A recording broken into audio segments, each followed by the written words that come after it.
بسم اللہ الرحمن الرحیم۔ السلام علیکم everyone, my name is Hadiqa Saleem and welcome back to my channel. انشاءاللہ آج علم النحو فصل نمبر 13 پڑھیں گے جو کہ منصوبات کے حوالے سے ہے۔ اور شروع کرنے سے پہلے میں آپ کو یہ بتا دوں کہ یہ منصوبات والی فصل اور اس سے پہلے فصل نمبر 12 یعنی مرفوعات، یہ دونوں امتحانی نقطۂ نظر سے بھی بہت زیادہ اہم ہیں اور ویسے بھی عربی گرامر کو سمجھنے کے لیے، جملوں کو سمجھنے کے لیے، عربی زبان کو سمجھنے کے لیے بھی بہت معاون اور مددگار اور بہت ضروری ہیں۔ تو شروع کرتے ہیں منصوبات سے۔ تو منصوبات یعنی وہ الفاظ جن کے اوپر نصب ہو، ٹھیک ہے۔ منصوبات وہ ان الفاظ کو کہتے ہیں جن کے اوپر نصب ہو، اور نصب کس کو کہتے ہیں؟ نصب زبر کو کہتے ہیں۔ یعنی عربی زبان میں کن کن الفاظ پر زبر ہوتا ہے یہ اس فصل میں بتایا جائے گا، صحیح؟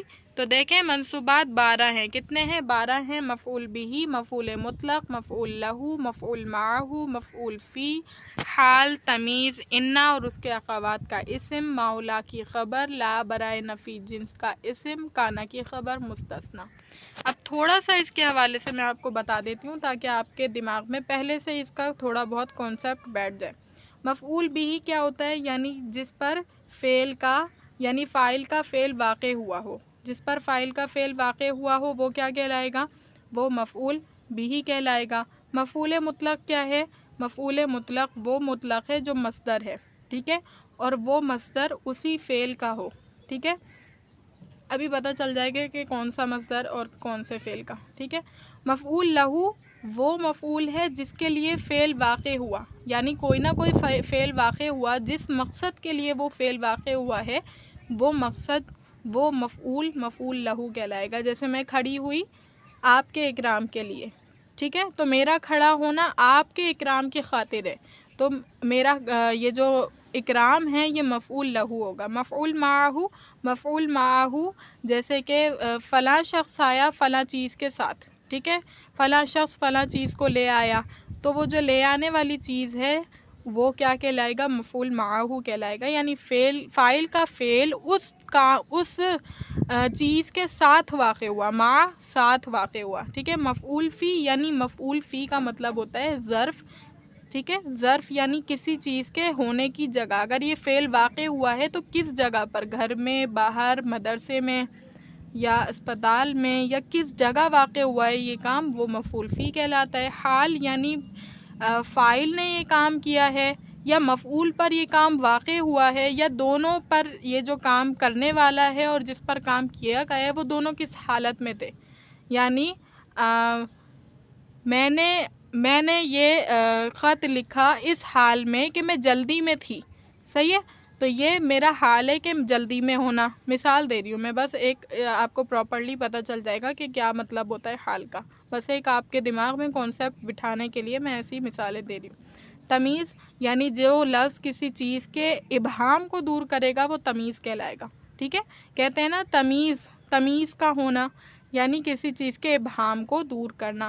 انا اور اس کے اخوات کا اسم آپ نے پڑھ لیا تھا۔ انا اور اس کے اخوات کی جو خبر ہوتی تھی وہ مرفوع ہوتی تھی، تو ظاہر ہے کہ اسم تو منصوبات میں آئے گا۔ مولا کی خبر، مولا کا اسم پڑھا تھا کہ وہ حالت رفع میں تھا، تو مولا کی خبر منصوب ہوگی۔ لا برائے نفی جنس کا اسم منصوب ہے، ظاہر ہے کیونکہ پڑھا تھا کہ حالت رفع میں اس کی خبر ہوتی ہے۔ کانا کی خبر، کانا کا اسم ہم نے حالت رفعی میں پڑھا تھا، تو خبر آٹومیٹیکلی منصوبات میں آئے گی۔ مستثنی یعنی کسی لفظ کے ذریعے کسی بندے کو کسی نسبت سے خارج کرنا، ٹھیک ہے۔ یعنی مثال دی جائے پوری قوم آ گئی مگر زید کے، یعنی آنے کی نسبت تو پوری قوم کی طرف ہو رہی تھی، کوئی یہ سمجھ سکتا تھا کہ بھائی پوری قوم آ گئی تو مطلب ہے کہ سب لوگ آ گئے، زید بھی آ گیا، ہوا احتمال تھا اس میں، لیکن الا لا کر یا جو بھی آپ حرف استثناء پڑھیں گے اس میں بتا دیا جائے گا کہ ساری کی ساری تو قوم آ گئی مگر زید نہیں آیا، ٹھیک ہے، تو مستثنیٰ زید ہوگا۔ جس لفظ کے ذریعے سے زید کو نکالا گیا ہے نسبت سے وہ حرف استثناء ہوگا، اور جس قوم سے یا جس جماعت سے نکالا ہے وہ مستثنی منہ ہوگا، ٹھیک ہے۔ ابھی تھوڑا سا کانسیپٹ دماغ میں بٹھایا ہے، آگے انشاءاللہ ڈیٹیل میں پڑھیں گے۔ اب دیکھیے پہلا ہم نے بتایا مفعول بہ۔ مفعول بہ کیا ہے؟ وہ اسم جس پر فاعل کا فعل واقع ہو، جیسے اکل زید طعاما، شریبہ خالد ماء، مفعول بھی وہ اسم ہے جس پر فاعل کا فعل واقع ہوا ہے، یعنی کھانے کا عمل واقع ہوا ہے، کھانا جو کھایا ہے وہ کھانا ہی کھایا ہے نا، یعنی کھانے کو چھوڑیں، اگر مشکل لگ رہا ہے سمجھ نہیں آ رہا، دونوں الفاظ میں کھانا کھانا آ رہا ہے نا، کیونکہ چلیں اکلا زید تفاحا، یعنی زید نے سیب کھایا، صحیح ہے، تو یہاں دو الفاظ الگ آ جائیں گے، اب تو سمجھ آ جائے گی، صحیح ہے، یا عنابن بھی کہہ سکتے ہیں، انگور کھایا، تو عنابن کے سلسلے میں دیکھیں عنابن اگر کہیں گے تو کھانے کا عمل جو اس نے کھایا ہے، کھانا تو فعل ہے، یعنی کوئی کام کرنا فعل ہے، جس نے کھایا ہے وہ فاعل ہے، جس چیز پر یہ کام کیا گیا ہے وہ ہے عنب، تو فاعل کا فعل جس چیز پر واقع ہو وہ مفعول بھی کہلاتا ہے، لہٰذا عنبہ کیا ہوا، مفعول بھی ہوا۔ شریبہ خالد ماء، پانی پیا خالد نے پانی پیا، خالد تو ہو گیا فاعل کیونکہ اس نے کام کیا ہے، پینے کا عمل کیونکہ ایک عمل ہے وہ فعل ہو گیا، اب پیا کیا ہے، کس چیز پر کام ہوا ہے، تو پانی پر کام ہوا ہے پینے کا، تو لہٰذا پانی ما جو ہے وہ مفعول بھی، ترکیب کیسے ہوگی، اکلا فعل زید فاعل طعاما مفعول بھی، فعل فاعل مفعول مل کر جملہ فعلیہ خبریہ۔ دماغ میں ایک سوال آپ لوگوں کے یہ آتا ہوگا کہ کبھی ہم اکلا میں سے ہوا ضمیر فاعل نکالتے ہیں، کبھی نہیں نکالتے ہیں، تو اس کی آسان سا جواب ہے، دیکھیں جب آپ کے پاس ضمیر یعنی کہ جب آپ کے پاس ظاہر فاعل موجود ہے تو آپ کو ضرورت ہی نہیں ہے ضمیر نکالنے کی، ہاں جب ظاہر فاعل نہیں موجود یعنی لفظوں میں زید کا لفظ موجود نہیں ہے تو پھر آپ ضرور نکالیں گے ہوا ضمیر، لیکن جب موجود ہے تو کوئی ضرورت نہیں نکالنے کی۔ اسی طرح شریبہ خالد ماء، شریبہ فعل خالد فاعل ماء مفعول بھی، فعل فاعل مفعول میں کا جملہ فعلیہ خبریہ، وہ آسان سی ترکیب ہے، صحیح۔ فائدہ، بعض جگہ مفعول بھی کا فعل کسی قرینے کی وجہ سے حذف بھی کر دیا جاتا ہے، جیسے میزبان اپنے مہمان کی آمد پر اس کو خوش کرنے اور اطمینان دلانے کے لیے کہے اہلا و سہلا، یعنی اتیت اہلا و وتیت سہلا، آپ اپنے ہی آدمیوں میں آئے ہیں نہ کہ غیروں میں، اور آپ نرم اور خوشگوار جگہ وارد ہوئے ہیں، آپ پر کوئی مشقت و تکلیف نہیں ہے، یہاں اتیتا اور وتیتا محذوف ہیں، وتیتا فعل محذوف ہے، ٹھیک ہے، تو کہہ رہے ہیں کہ بعض جگہ کیا ہوتا ہے مفعول بھی کا فعل، یعنی مفعول کا ظاہر ہے کہ کوئی فعل ہوا ہے نا، فعل ہی کی وجہ سے تو مفعول کی بات ہو رہی ہے، تو اس کا فعل جو ہوتا ہے وہ حذف کر دیا جاتا ہے، یہ عام قاعدہ ہے، کسی قرینے کی وجہ سے، کسی وجہ سے ایسا کیا جاتا ہے، جیسے میزبان کہتا ہے، آپ نے بھی سنا ہوگا کہ عربی لوگ کہتے ہیں اہلا و سہلا، اہلا و سہلا، تو کیا مطلب اہلا و سہلا کا، تو اس کی پوری عبارت ہوتی ہے اتیت اہلا و وتیت سہلا، ٹھیک ہے، اور مطلب ہوتا ہے اتیتا آپ آئے ہیں،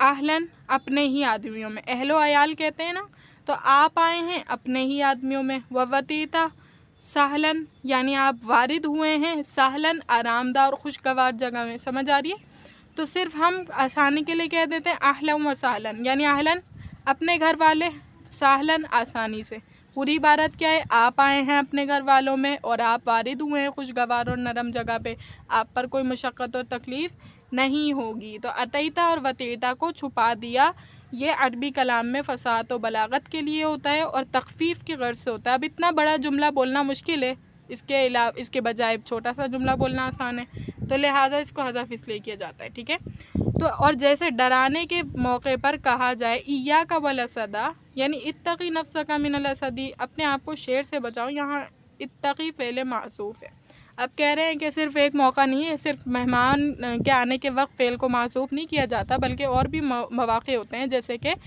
اگر شیر آ گیا اور آپ کو کسی کو بچانا ہے تو آپ یہ نہیں کہیں گے، یعنی آپ یہ بھی کہہ سکتے ہیں کہ شیر آ گیا بچو، لیکن آپ اس کو یعنی کم وقت میں جلدی اس کو بچانے کے لیے کہیں گے کہ بچو بچو، ٹھیک ہے، اس طرح کہیں گے نا کہ اپنے آپ کو بچاؤ بچو، تو یہاں یہی بتایا جا رہا ہے ایاک والاسد، یعنی اتقی نفسک من الاسد، ایاک والاسد بچو، والاسد کے شیر ہے، یعنی اتقی نفسک من الاسد، اپنے آپ کو شیر سے بچاؤ، اب اپنے آپ کا لفظ جب ہم جلدی جلدی میں ہوں گے یہ نہیں بولیں گے کہ اپنے آپ کو شیر سے بچاؤ، ہم لمبی بات کرنے کی بجائے اس موقع پر جلدی جلدی سمیٹنے کی کوشش کریں گے تاکہ وہ بندہ مطلع ہو جائے، اس کو پتہ چل جائے کہ شیر آ گیا ہے اور مجھے اپنے آپ کو بچانا ہے، ٹھیک ہے، تو اتقی یہاں پر کیا ہے فعل محذوف ہے، کسی کو پکارنے کے وقت بھی فعل کو حذف کرتے ہیں، جیسے یا غلام زید، ٹھیک ہے، یعنی ادعو غلامہ زیدن، پکارتا ہوں میں زید کے غلام کو. یہاں ادعو محذوف ہے، یا حرف ندا ہے، اور غلامو زیدن منادہ ہے. ٹھیک ہے، بول رہے ہیں کہ کسی کو اگر بلایا جائے تب بھی فعل کو محذوف کر دیا جاتا ہے، جیسے یا زیدو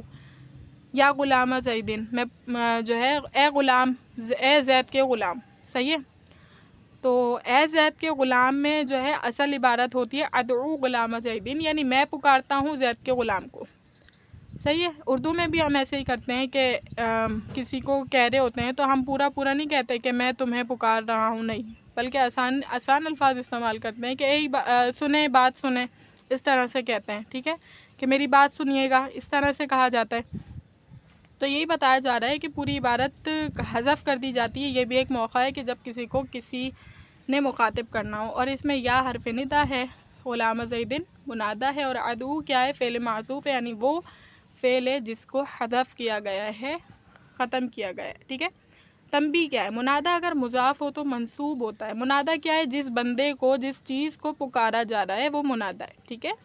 تو منادہ اگر مضاف ہے، جیسے کسی کی طرف اس کی نسبت ہو رہی ہے، غلامو زیدن، زید کا غلام، غلام کی نسبت زید کی طرف ہو رہی تھی نا، تو اس وقت کیا کیا جاتا ہے؟ قاعدہ بتایا جا رہا ہے کہ وہ منصوب ہوتا ہے، زبر آتا ہے. آپ نے عام طور پر پڑھا ہے نا غلام زیدن، ایسے کہا جاتا ہے مضاف الیہ کی ترکیب میں اسے. لیکن آپ نے یہاں پر یہ بات غور کی کہ دیکھیں غلامہ آیا یہاں پہ، حالانکہ ہم نے تو ہمیشہ پڑھا ہے غلام زیدن، لیکن یہاں کیوں آیا زبر؟ یہاں پر اس لیے زبر آیا کہ جب ہمارے پاس منادہ مضاف ہوتا ہے تو اس پر زبر دے دیا جاتا ہے. یا مشابہ مضاف ہو، جیسے یا قارئن کتابن، اے پڑھنے والے کتاب کے. یہاں اضافت تو نہیں ہے قارئن کتابن، لیکن یہاں مشابہت ہے، مضاف ہونے کی مشابہت ہے، لہٰذا یہاں کیا کر دیا گیا کہ اس کو بھی فتحہ دیا گیا. یا نکرہ غیر معینہ ہو، جیسے یا رجلن خذ بیدی. ٹھیک ہے، آپ نے کسی مخصوص کو نہیں بلایا. یہاں پر رجلن کا الفاظ ویسے بھی آپ کو پتہ ہے نکرہ ہے، اس میں معرفہ نہیں ہے یہ. تو یا رجلن، اے آدمی میرا ہاتھ پکڑو، خذ بیدی، میرا ہاتھ پکڑو. تو اس میں آپ نے مخصوص نہیں کیا کون سا آدمی یا کیا ہے، نہ کہ یہ اس میں معرفہ میں سے، لیکن آپ نے اس کو منادہ بنایا تو اس میں بھی کیا کریں گے؟ اس کو منصوب پڑھیں گے. اور منادہ مفرد معرفہ علامت رفع پر مبنی ہوتا ہے. ٹھیک ہے، منادہ یعنی منادہ جس کو پکارا جا رہا ہے وہ اگر مفرد ہو، ایک ہو، اور معرفہ ہو، خاص نام ہو، تو وہ کس پر؟ رفع پر مبنی ہوگا. مبنی ہونے کا مطلب یہ ہے کہ اس کا کانسٹنٹلی ایک ہی جیسا اعراب رہے گا. یا زیدو تو یا زیدو، اس میں تبدیلی نہیں آئے گی، جیسے یا زیدو. اور اگر منادہ معرف باللام ہو اور تو حرف ندا اور منادہ کے درمیان ایہا سے فصل کرنا لازمی ہے، جیسے یا ایہا الرجل.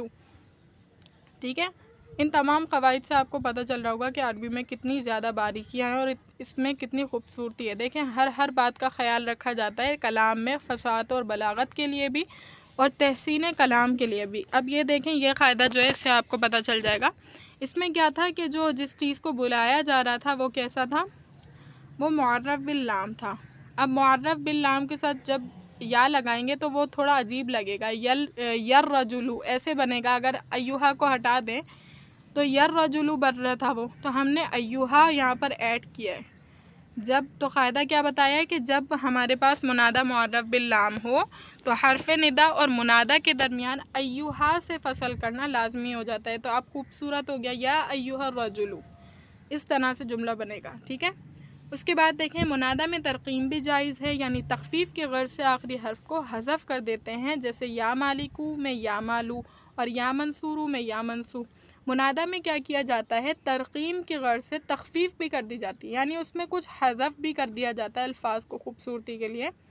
ترقیم کے لیے تخفیف بھی کر دی جاتی ہے، جیسے یا مالکو، اصل لفظ کیا تھا؟ یا مالکو، اے بادشاہ. ہم نے کیا بنا دیا؟ یا مالو، آسان اور تخفیف کے لیے بنا دیا. یا منصورو کو کیا کر دیا؟ یا منصو، ایسے کر دیا. ٹھیک ہے، یا منصو کر دیا. یا مالکو سے یا مالو، یا منصورو سے یا منصو. منادہ مرقم میں اصلی حرکت بھی جائز ہے اور ضمہ بھی. صحیح ہے، اس لیے یا مالی بھی پڑھ سکتے ہیں اور یا مالو بھی پڑھ سکتے ہیں. دیکھیں اصلی حرکت کیا تھی؟ جب ہم نے کاف کو گرایا تخفیف کی غرض سے تو یہ یا مالی بن رہا تھا نا، یا مالی، تو کہہ رہے ہیں وہ بھی جائز ہے.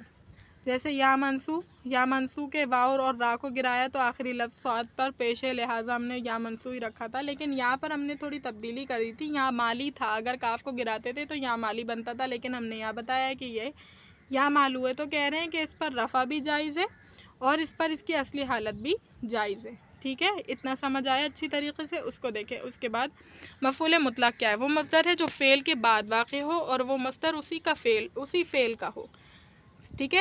جیسے ضربن ہے ضربت ضربن میں اور قیامن ہے قمت قیامن میں۔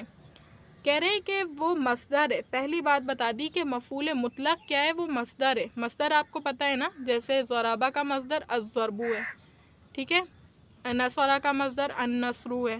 مصدر کیا ہوتا ہے آپ کو پتہ ہونا چاہیے۔ مصدر وہ لفظ ہے جو خود تو کسی سے نہیں بنا، یعنی پہلی بات یہ ہے کہ مصدر ایک اسم ہے۔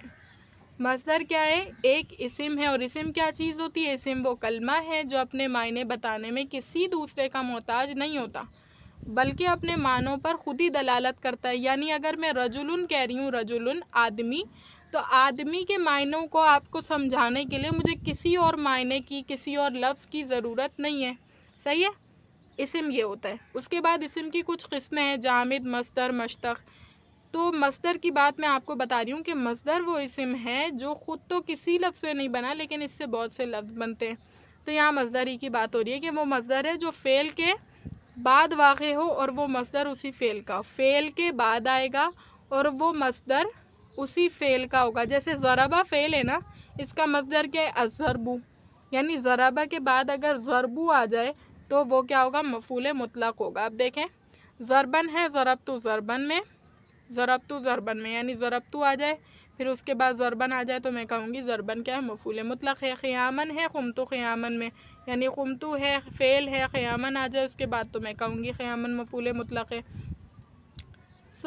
مفعول مطلق کا فعل کسی قرینے کی وجہ سے حذف بھی کر دیا جاتا ہے، جیسے آنے والے کو کہا جائے خیر مختمن، یعنی خدمت خدومن خیر مختمن، صحیح ہے؟ آنے والے کو، جیسے ہم نے مفعول بہ کے بارے میں پڑھا تھا کہ اس کا بھی فعل کسی وجہ سے حذف کر دیا جاتا ہے، تو یہاں یہی بتایا جا رہا ہے کہ اس کا بھی فعل کسی وجہ سے حذف کر دیا جاتا ہے کہ خیر مختمن، یعنی خدمت خدومن خیر مختمن، آپ آئے اچھا آنا، صحیح؟ یہاں پر یہ بات جیسے قرآن مجید میں بھی فرمایا اللہ تعالیٰ نے کہ ثم شققنا الارض شقا، یعنی ہم نے زمین کو پھاڑا پھاڑ کر، تو اس میں بھی دیکھیں شققنا اور پھر شقا، یہ دو، ایک مرتبہ فعل آیا اور دوسری مرتبہ میں مفعول آیا، تو اس مفعول کو بھی ہم کیا کہیں گے؟ مفعول مطلق کہیں گے، ٹھیک ہے؟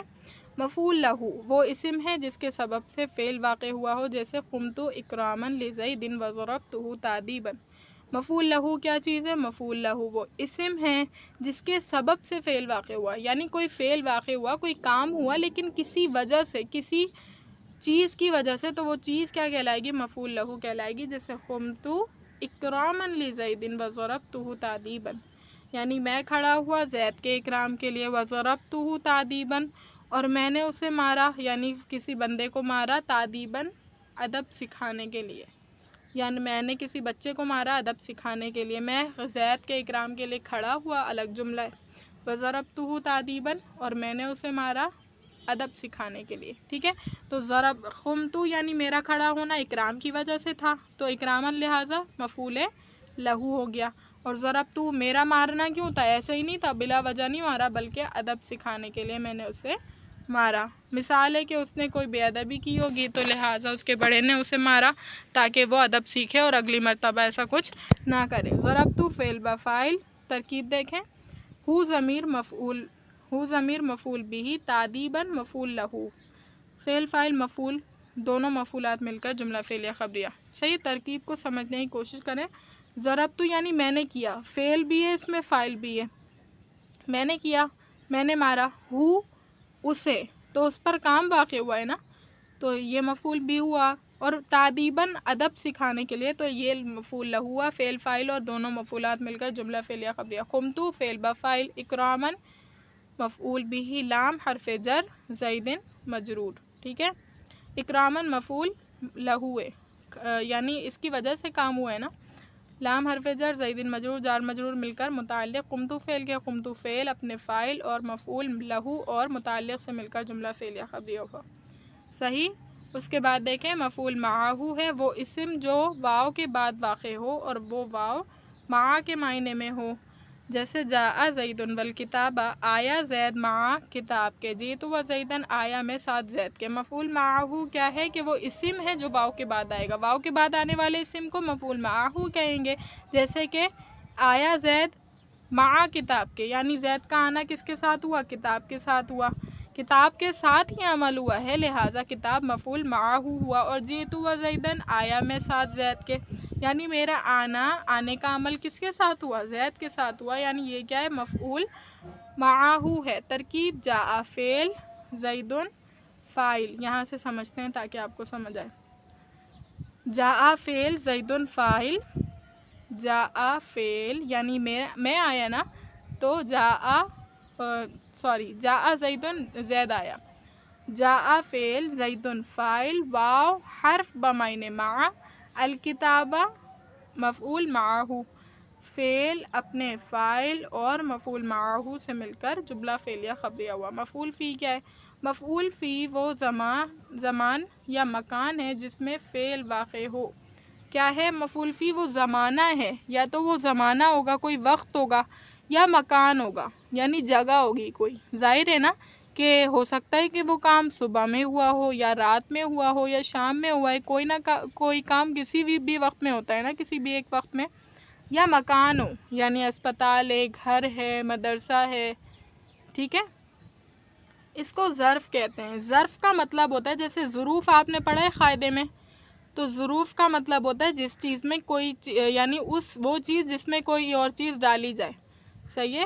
تو یہ کام جو فعل ہے وہ اس وقت میں اس جگہ میں ڈالا گیا ہے نا، ہوا ہے، تو اس لیے اس کو ظرف کہہ رہے ہیں، صحیح ہے۔ تو ظرف کی دو قسمیں ہیں، ظرف زمان اور ظرف مکان، یعنی زمانے سے تعلق رکھنے والے کو ظرف زمان اور مکان سے تعلق یعنی جگہ سے تعلق رکھنے والے کو ظرف مکان کہتے ہیں۔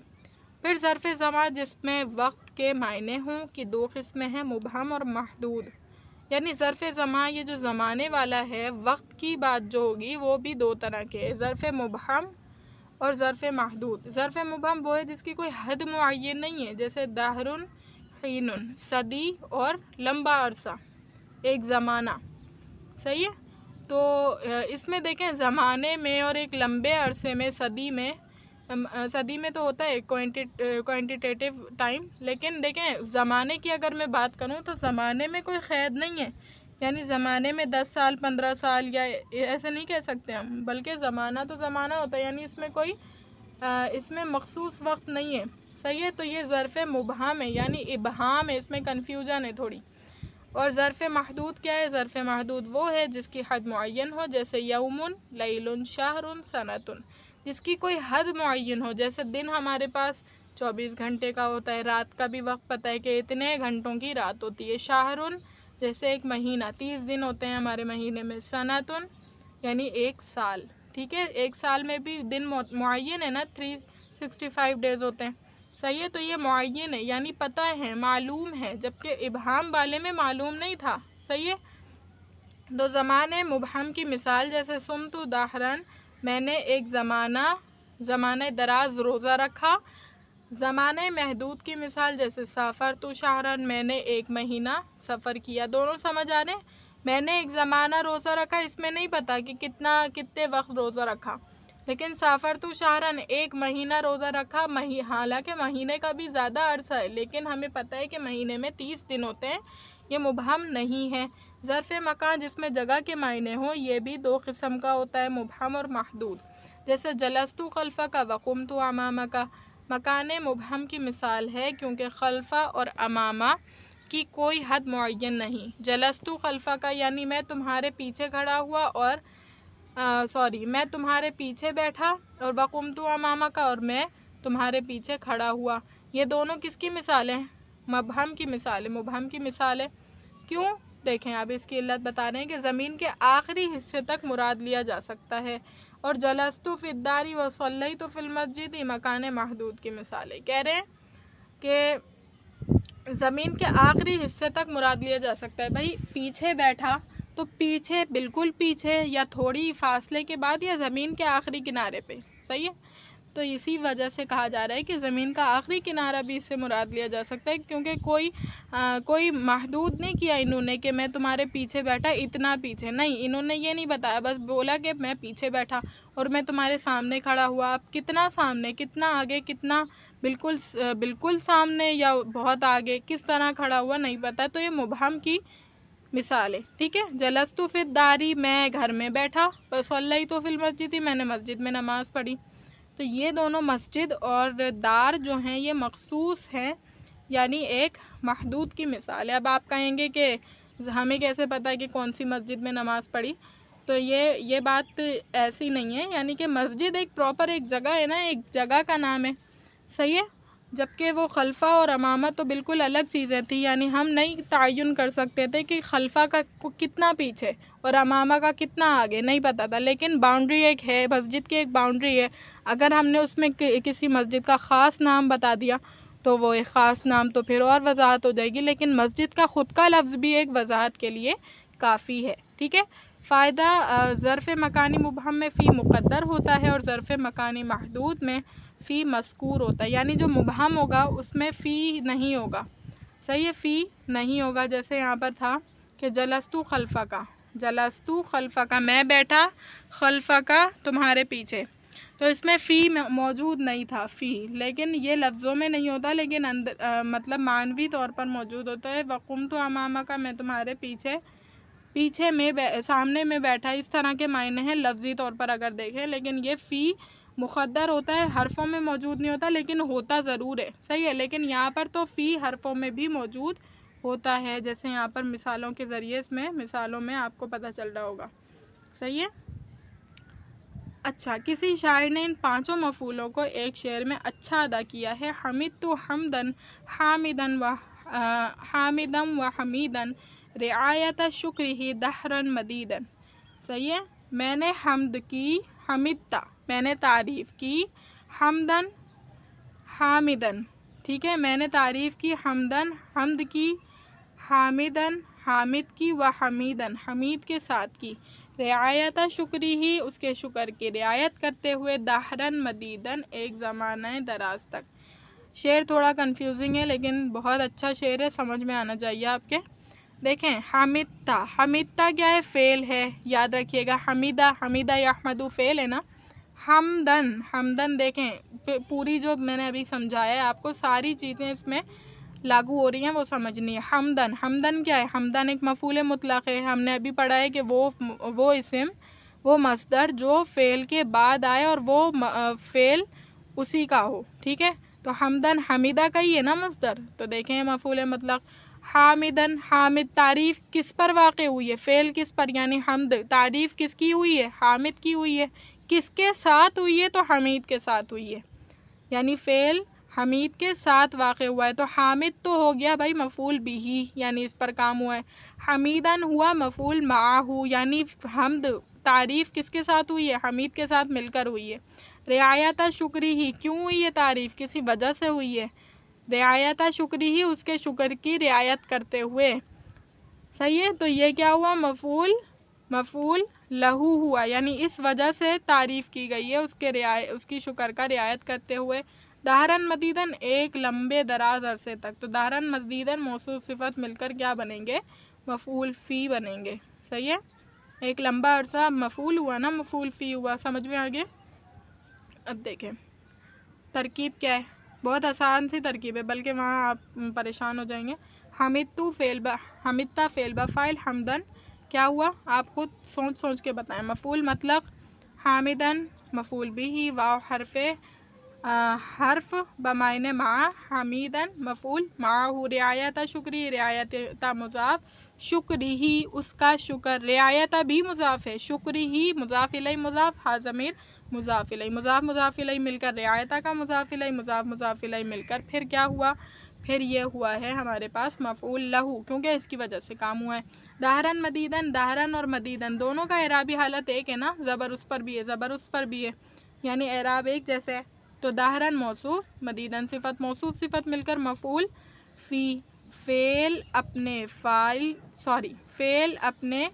فاعل، مفعول بھی، مفعول مطلق، یہ حمدن جو ہے مفعول مطلق ہے، مفعول بھی، مفعول معہ، مفعول لہو اور مفعول فی سے مل کر جملہ فعلیہ خبریہ ہوا۔ ٹھیک ہے، یہاں تک کے بات سمجھ آئی؟ امید کرتی ہوں کہ اچھی طریقے سے لیکچر سمجھ آ گیا ہوگا۔ اللہ تعالیٰ سے دعا ہے کہ اللہ تعالیٰ اس کے پڑھنے پڑھانے کو آپ کے لیے بہت آسان بنا دے، سہل بنا دے۔